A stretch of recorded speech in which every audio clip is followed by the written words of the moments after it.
her to come to lead the revival meeting.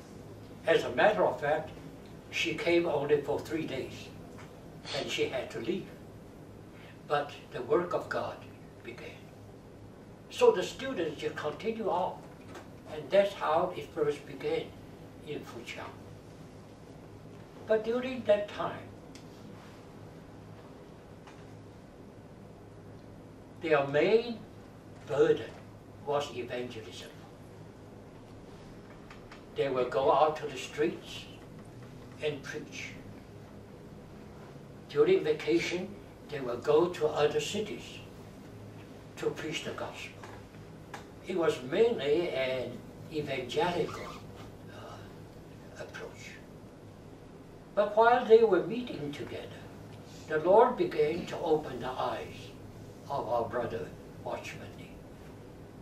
As he studied the Bible, he began to feel that God has something more than just evangelism. God wants people to gather together and to build up together as His church, as His body.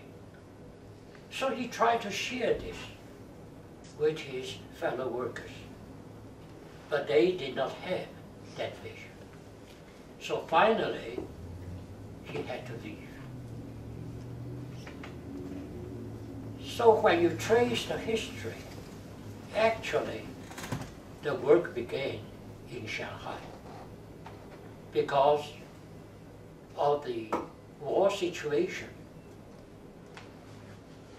Sister Ruth Lee, Sister Peace Wong, they all moved to Shanghai. And Brother Nee also came to Shanghai.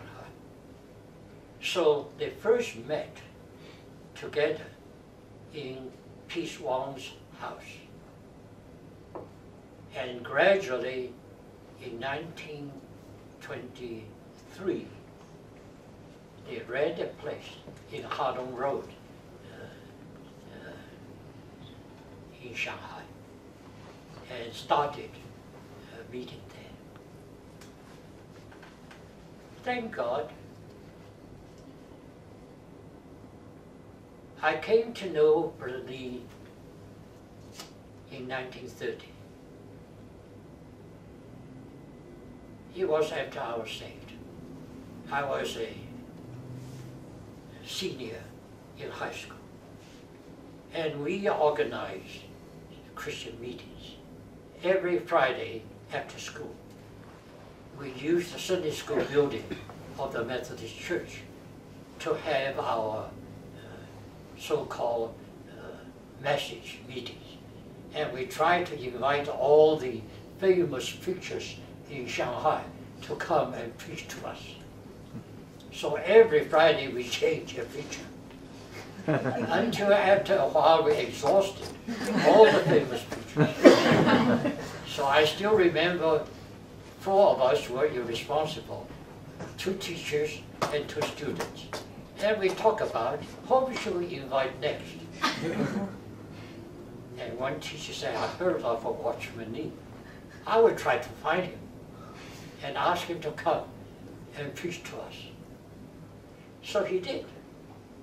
Now our school is in the opposite part of Shanghai to where Brother Nee met. And it was a Tuesday. So as teacher went to join their Bible study. Every Tuesday at that time they had Bible study. And during the Bible study they studied what you now hear, what you now have, gospel dialogue. In other words, all the questions about the gospel.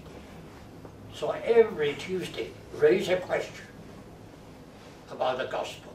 And they were fellowship on that, and Brother Nee will also spoke on that.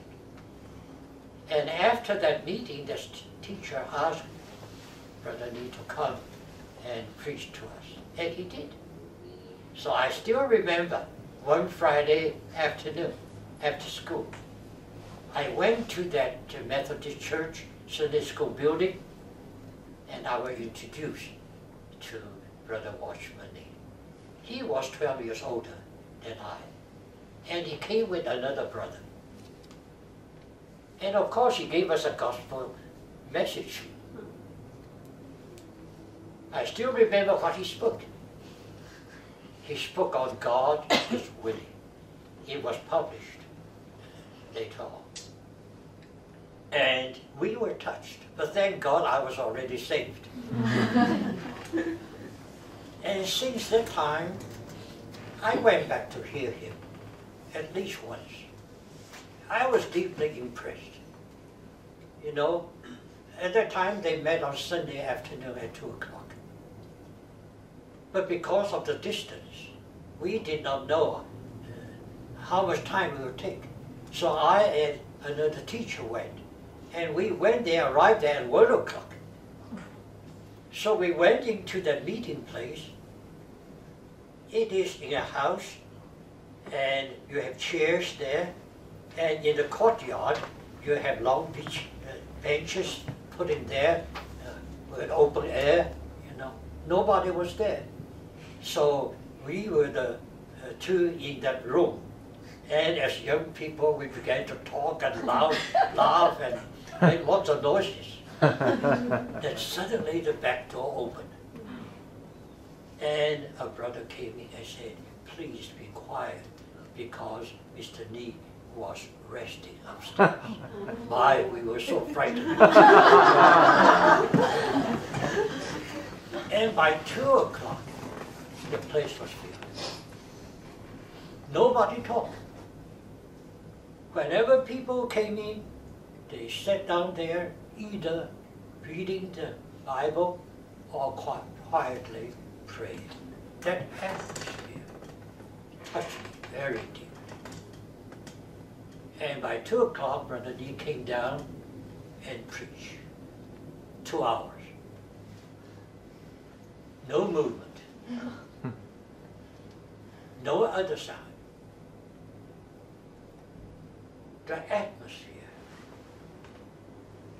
really touched you very deeply. I could never forget